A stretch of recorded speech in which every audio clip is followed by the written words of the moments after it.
Now when it comes to the Kaaba, the main point that we try to communicate is the following.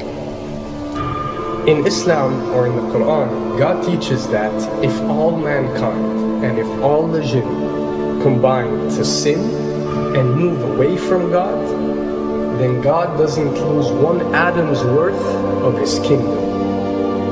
And if mankind and jinn combined to dedicate every second of their life to prayer and to worship of the one God, then God's kingdom doesn't gain one atom's worth as well. What does this philosophy teach you? It teaches you that God is not in need of you, or your practices, or your worships, or your prayers. You are in need of these practices and these worships. You are in need of God and not the other way around. If you can understand that philosophy, then you can appreciate prayers and what they are meant to do, which is basically enlighten you. So when dealing, for example, with the Kaaba, Muslims are required to go and perform Hajj one time in their life, and it's one of the 5 pillars of Islam. Growing up, most Muslims accept this, and most of them do it without questioning, and this is the essence of belief, and this is great. But at the same time, this doesn't mean that if you question or research, you're going to come back with negative or bad answers. The opposite is actually true. So when we started researching into the esoteric agendas and we started researching the elite, we found out how much certain type of practices and rituals can affect your lives. So when we went and placed this on Islam, we developed an even deeper respect for this religion and a far deeper respect for God and the Creator of us. So when you go to the Kaaba and you circle around it 7 times, the essence of this worship is not that you are worshipping a stone, or that you are worshipping a house, or that you are worshipping a Kaaba. The Kaaba is merely the focal point or the centerpiece that all Muslims have to unite and focus their energy and prayers towards in a practice that is actually worshipping God.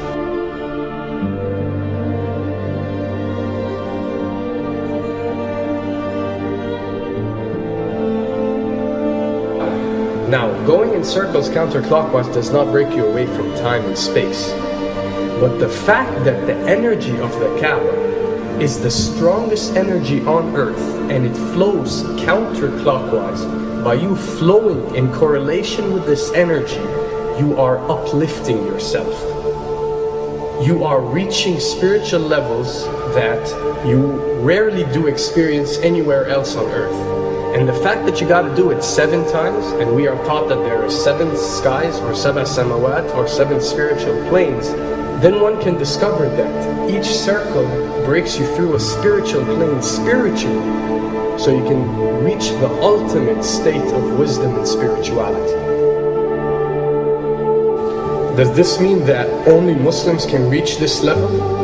Does this mean that if you're not Muslim you give up or you reject this information? Not at all.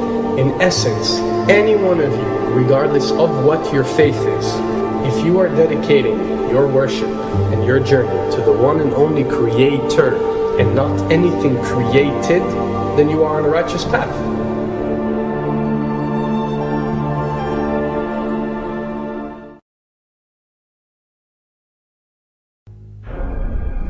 To begin with, the significance of 911.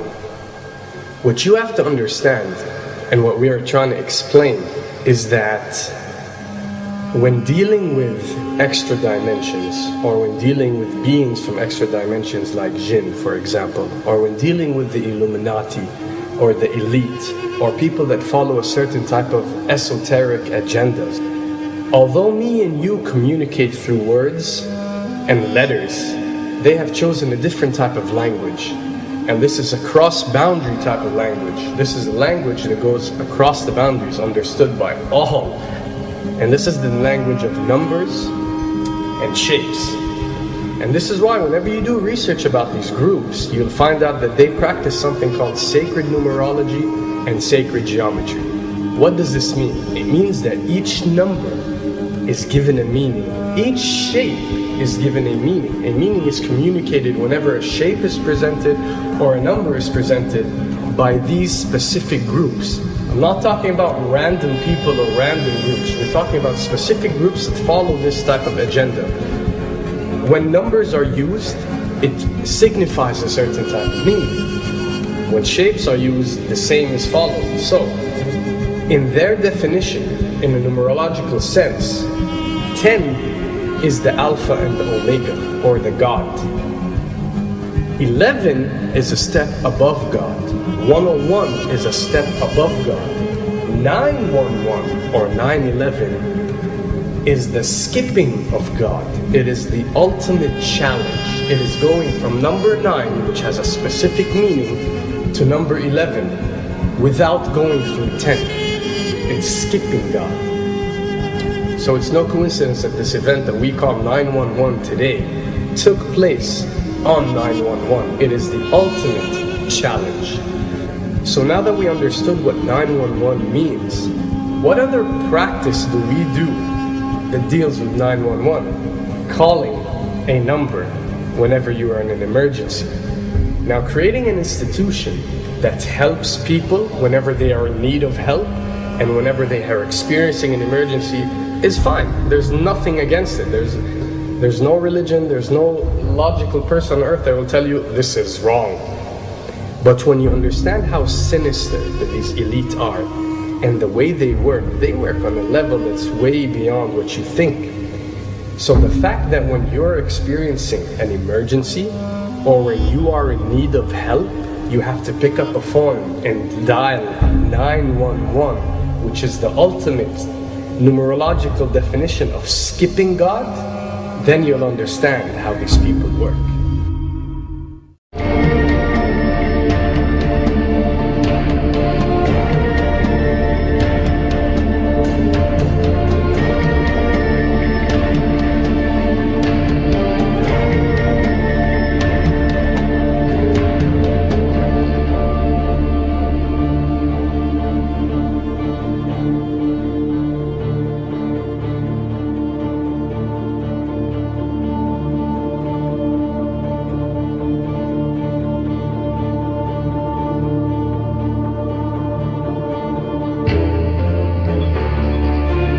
And when dealing with rituals, we recognize that everything adds up. For something to be a ritual, everything has to be in place, everything has to be perfect. And my advice is, if you want to recognize that something is satanic, it has to add up in all sense. The numbers have to add up, the shapes have to add up, the event has to add up, it has to have one general meaning. The pieces of the puzzle fit perfectly. That's when you recognize when something is ritualistic or satanic.